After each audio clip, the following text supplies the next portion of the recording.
lo que regresa.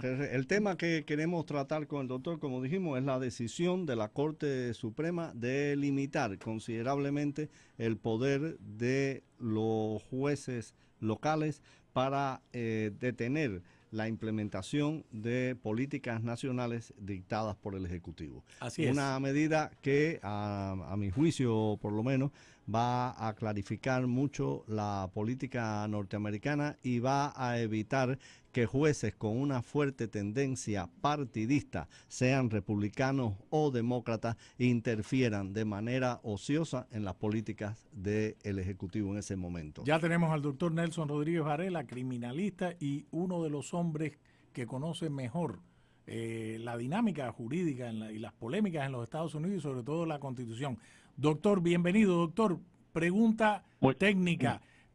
Nosotros estábamos tratando de desmenuzar este fallo de la Corte Suprema de los Estados Unidos que básicamente está dirigido a limitar el poder de los jueces locales que quieran establecer algún tipo de bloqueo sobre políticas del Poder Ejecutivo. ¿Cómo es esto? ¿Por qué? O sea, ¿en qué se basa la Corte Suprema para llegar a lo que hemos visto hoy? Bueno, todo esto es en el contexto de la orden ejecutiva del presidente Trump con respecto a la ciudadanía por nacimiento. Y es importante recalcar desde el principio que esta decisión de la Corte Suprema no tiene absolutamente nada que ver con los méritos del caso, ni constituye una apelación de las Cortes inferiores con respecto a la manera en que se haya decidido los méritos de si la orden en términos sustantivos está correcta o no está correcta, o si está básicamente usurpando o está en contra de los cánones constitucionales que tienen que ver con la ciudadanía por nacimiento. Es una orden, es una decisión de la Corte Suprema extremadamente importante en términos procesales, pero es una decisión muy limitada que tiene que ver solamente con la aplicación de la invalidación de entrar en función la orden del presidente con respecto a la litigación que existe en este momento. Es decir, el presidente ha determinado con una orden ejecutiva que personas que hayan nacido en los Estados Unidos, pero de padres esencialmente indocumentados, no tienen derecho a ser ciudadanos de los Estados Unidos, pero la orden de la Corte Inferior es de evitar una orden cautelar que evite que entre en función esa prohibición. Entonces, al llegar a la Corte Suprema, los jueces de la Corte Suprema analizaron este caso desde el punto de vista específicamente procesal y determinaron que en este caso en particular, un juez en un circuito federal que establece una orden cautelar que previene la ejecución de una orden ejecutiva de un presidente, en este caso no tiene el juez la potestad de poder forzar al resto de la nación y impedir que el presidente pueda ejecutar su orden ejecutiva, porque dos razones. Una, la Corte Inferior solamente tiene jurisdicción sobre los litigantes que están presentes a esa Corte, es decir, los demandantes específicamente que establecen este pleito en contra de esa orden ejecutiva, una orden cautelar con respecto a la aplicación de esa orden, con respecto a esos individuos, esos demandantes, tiene vigor, pero no tiene vigor una orden en toda la nación, porque los casos de toda la nación que podrían surgir no están frente a esa corte específicamente. Las cortes federales tienen jurisdicciones de diferentes maneras. Una, sobre los litigantes que están frente a ella, en este caso los demandantes específicos que están en contra de esa orden y a quién realmente les aplicaría esa orden cautelar. Dos, con respecto a los temas justiciables o demandas justiciables que podrían existir frente a ese juez en ese circuito federal. Y número tres, sobre ciertos elementos que tienen que ver con jurisdicción territorial. Las cortes federales son cortes territoriales. Y como son cortes territoriales, en la ausencia de una controversia presentada frente a una corte que implique toda la nación con un caso específico, en esa situación la Corte Suprema de los Estados Unidos no va a permitir que un juez pueda emitir una orden cautelar que afecte más allá de los demandantes específicos que están frente a esa corte. Claro. Lo que a los jueces les interesó, y me parece que es algo muy interesante también para mí, es que los jueces no querían extender esa potestad de un juez territorial, un juez de una corte inferior, a toda la nación, en la ausencia de que otros casos se hayan radicado de la misma forma, que también estarían dentro de la orden de ese juez. Y sugiere que la forma de hacerlo, y fue lo que se estuvo hablando muchísimo ayer durante todo el tema de las preguntas y respuestas y los argumentos que se estaban llevando frente a la Corte Suprema, tenía que ver con la regla 23, que dictamina cuáles son los procesos para establecer una demanda de tipo clase, lo que se llama class action. Sí. En una demanda de class action, donde tú tienes que presentarle a ese juez y demostrar la comunalidad de todas las causas que no se están radicando de forma específica, pero sí certifica una clase en su totalidad de personas que tienen las mismas circunstancias, los mismos temas justiciables, y en la ausencia de que un juez haya certificado una clase y haya emitido una orden cautelar con respecto a esa clase, entonces las cortes no tienen la potestad de poder llevar a cabo una orden cautelar que los incluya. Es decir, en el caso de una demanda de clase, class action, un juez emite una orden cautelar, entonces después de haber cumplido con los rigores de certificar esa clase, entonces una orden judicial de un juez inferior en un circuito federal sí tiene la autoridad de imponer una orden cautelar nacional, pero no antes de que se celebre una audiencia para certificar una clase en su totalidad. Claro.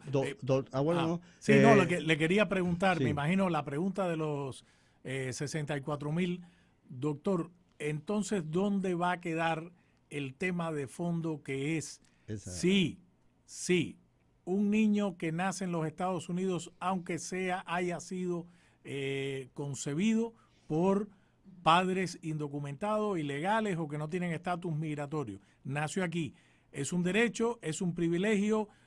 ¿Quién va a salirse con la suya desde el punto de vista político? Si forma parte de una campaña de cómo la actual administración ve el fenómeno de la migración, etcétera. O sea, ¿hacia dónde se encaminaría una resolución para un lado o para el otro en este tema en concreto? Bueno, el tema político yo se lo voy a dejar a ustedes, que son los expertos en temas políticos. Okay. Lo que sí voy a decir es que con respecto a la parte legal, yo me imagino que si los demandantes o las instituciones que están atrás de los demandantes, porque realmente los demandantes son ciertamente personas que han sido escogidas como casos para presentarlos en la corte porque tú necesitas un demandante. Claro. Pero las fuerzas que están detrás de todas esas demandas, me imagino que tengan ahora que ponerse de acuerdo para en algún circuito, vamos a decir, algún circuito en California, donde les va a ser mucho más favorable de tratar de certificar toda una clase de personas que estén afectadas por una comunalidad de causas justiciables que pueden ser traídas frente a una corte federal dentro de lo que se refiere a jurisdicción, y traten de certificar esa clase. Si consiguen certificar esa clase para que un juez emita una orden cautelar con respecto a esa clase, en su totalidad ya se convierte en un tema un poquito diferente en la manera en que la Corte Suprema resolvió ese punto procesal ayer o hoy. Claro, pero ahora, eso es lo que yo esperaría que se hiciera, porque ahora en este momento una decisión sobre los méritos del caso potencialmente afecta a ese circuito y más específicamente a los demandantes con respecto a ese caso, porque cada circunstancia de cada inmigrante con respecto a si tiene derecho o no tiene derecho a la ciudadanía basado en quiénes son sus padres o esas circunstancias podrían ser distintas en muchos casos diferentes, lo cual afectaría la certificación de la clase y también afectaría la forma en la cual la Corte decidiría los méritos de esa demanda en cualquier caso en particular. Claro. Ahora, doctor, estaba viendo acá que, por ejemplo, son en realidad muy pocos países, no llegan a 40 los países que garantizan lo que creo que se llama Jus Soli o Lex Soli, que es la ciudadanía por nacimiento. Y estaba viendo acá que incluso... Por la tierra donde, sí, el lugar donde nace, y que la mayoría de los países de Europa y de África no contemplan eso, que es un fenómeno puramente americano, tanto de Estados Unidos como de América Latina, y que tiene unos antecedentes este tipo de ley, usted me dirá si estoy en lo correcto, en la época postcolonial, cuando se garantizaba a un inmigrante que tuviera hijos acá porque se estaban formando nuevas naciones. Mi pregunta, esto puede ser cambiado obviamente a un nivel federal si hay la discusión adecuada y hay un interés de la población en limitar esto, ¿cierto, no? Bueno, yo creo que yo creo que está la regla general en los Estados Unidos de que una persona que nace en los Estados Unidos, entonces esa persona tiene una ciudadanía americana porque haya nacido. Pero sí es verdad también que existen ciertas circunstancias de donde muchas personas buscan la ciudadanía americana viajando a los Estados Unidos con algún tipo de visa. La persona, ya la mujer embarazada, espera tener ese bebé en alguna semana o dos, o personas que entran con visas de inversión, o personas que entran con visas turísticas o visas de estudiante, etcétera, que tienen circunstancias diferentes. También tenemos los temas que tienen que ver con cónsules y personas que están aquí con visas diplomáticas o ejercen cierto tipo de función que necesitan estar presentes en los Estados Unidos. Si los hijos de esas personas son legalmente americanos por nacer aquí o por virtud de la razón por la cual están presentes y se pueden crear esas diferencias. Pero eso se va a tener que ventilar en términos de las demandas que se han presentado cuando esos jueces lleguen a los méritos de esos casos, se lleven a los juicios, se hagan todas las audiencias que se tienen que llevar, se emita una determinación que podrá ser o no revisada por una corte de apelación y llegue a la Corte Suprema de los Estados Unidos. Eso es en temas procesales. En temas de que se cambien las leyes, tendría que haber una revisión constitucional que cambie cuáles son los requisitos para una persona que esté presente en los Estados Unidos, y ya esos son paños mayores, claro, porque ya ahí tú necesitas una supermayoría en el Congreso, claro, requieres una cantidad de diferentes trabas y dificultades, características cuando tú tratas de cambiar algo tan fundamental como es la Constitución de los Estados Unidos en cualquier tema. Muy bien. Pues muy bien, doctor. ¿Algo en el tintero, algo más en el plano jurídico que se nos haya quedado por ahí? Bueno, en el plano jurídico vimos hoy que la Corte Suprema también apoyó a aquellos padres que no quieren que los libros que aluden a la comunidad LGTB, algunos de los cuales decían que tenían contenidos no aptos para menores de determinada edad, apoyó a los padres que no quieren que estos libros formen parte del currículo. No, y no solo eso, es un apoyo tácito a que los padres, sobre todo en la enseñanza pública, decidan retirar, tengan control sobre sus hijos, sobre lo que y retirar a sus hijos de las clases, no solo de LGTB, sino también donde haya una intrusión sobre tus creencias religiosas. Es decir, es un poquito más amplio. Ese es el caso de Mahmoud contra Taylor, que fue algo que también decidió la Corte Suprema recientemente. Eso fue calificado como una decisión histórica para los derechos de los padres, en términos de qué es dónde los padres pueden tener el poder de decidir de qué manera sus hijos van a ser educados.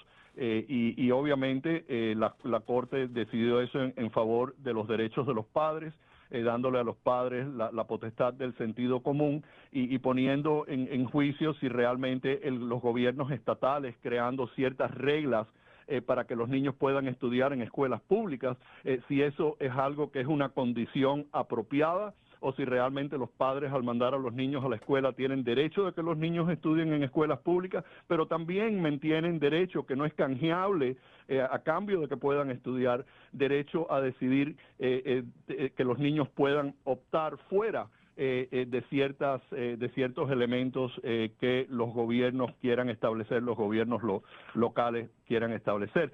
También la Corte Suprema, que se le había presentado un caso que tiene que ver con los mapas de voto en Luisiana. La legislatura estatal había tratado de rediseñar esos esas reglas para crear un nuevo precinto de raza negra, pero la Corte estableció que no estaban listos realmente para tomar esa decisión, que querían estudiar un poco más el caso.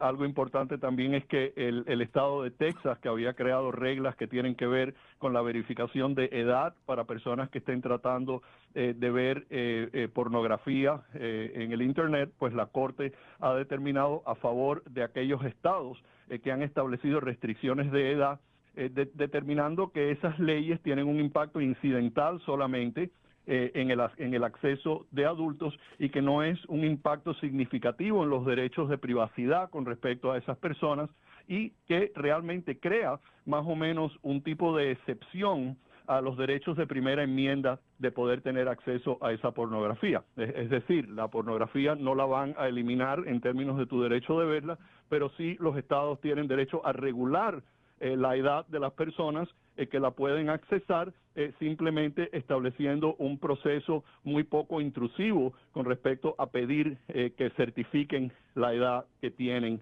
los jovencitos o los mayores que quieran tener acceso a eso. Yo creo que todas estas decisiones en gran mayoría reflejan la predominancia conservadora que tiene la Corte Suprema en estos momentos, típicamente llegando a decisiones como la decisión con respecto a la orden cautelar nacional, que fue una decisión de 6-3, y la mayoría de las decisiones las estamos viendo que los únicos que se oponen son la rama liberal de Kagan, Sotomayor y Ketanji Brown Jackson. Claro. Así que interesante esas decisiones y vienen más.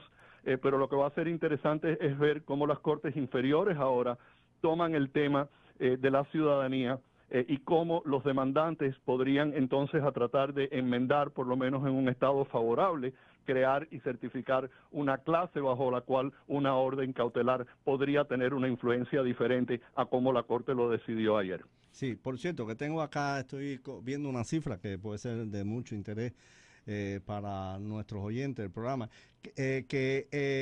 dice acá que la práctica de decretar injunctions para bloquear las políticas presidenciales han ido en incremento, por ejemplo, con 6 injunctions durante los 2 primeros términos del presidente George W. Bush, 6 injunctions solamente, entonces rápidamente subió a 12 injunctions de jueces conservadores durante los 2 periodos de Obama.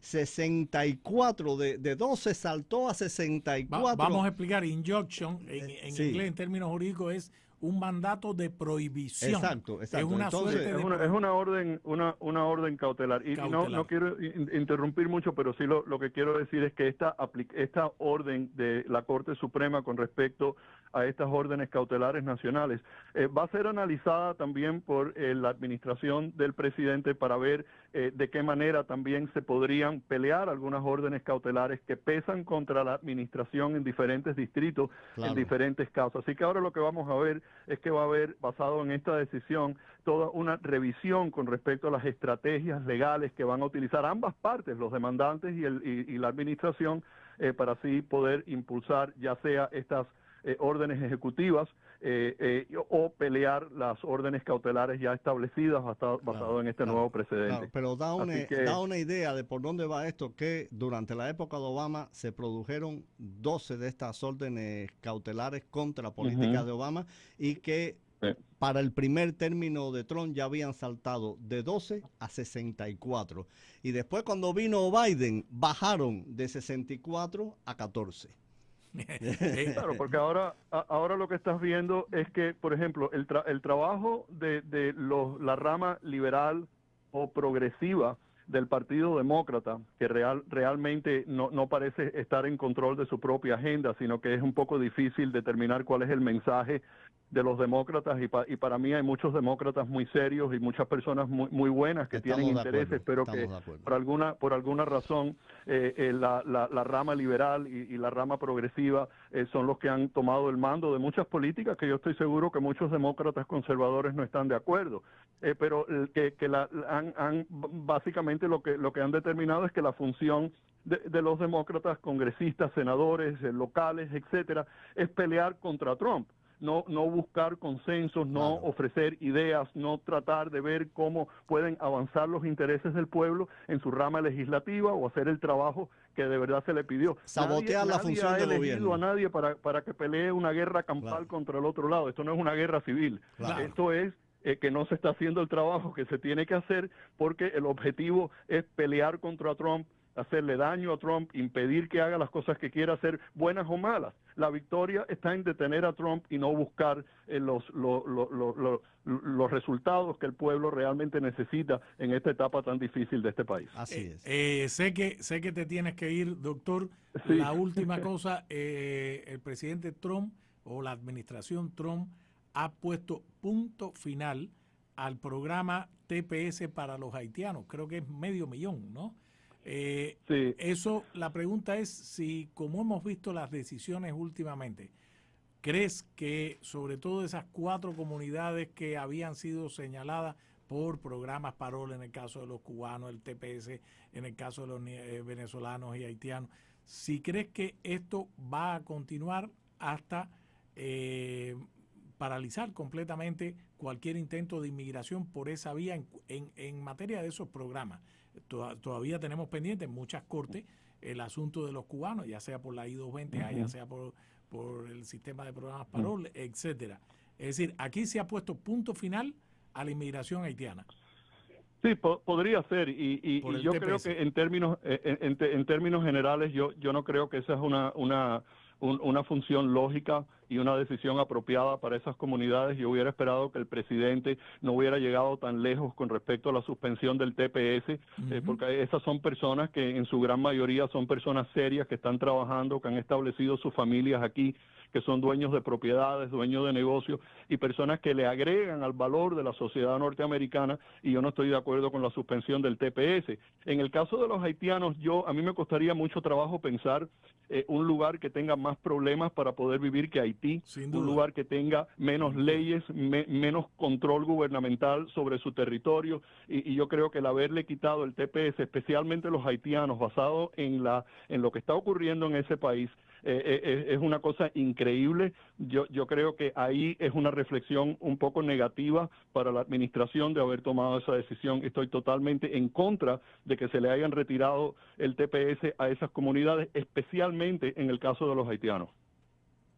Muy bien, bueno, nos vamos a una pausa y agradecemos al doctor su brillante comparecencia como siempre, y lo esperamos que esté más a menudo aquí con nosotros aclarándonos todas estas cuestiones legales. Muchas gracias, un placer estar con ustedes. Feliz fin de semana, Feliz doctor. fin de semana. Igual.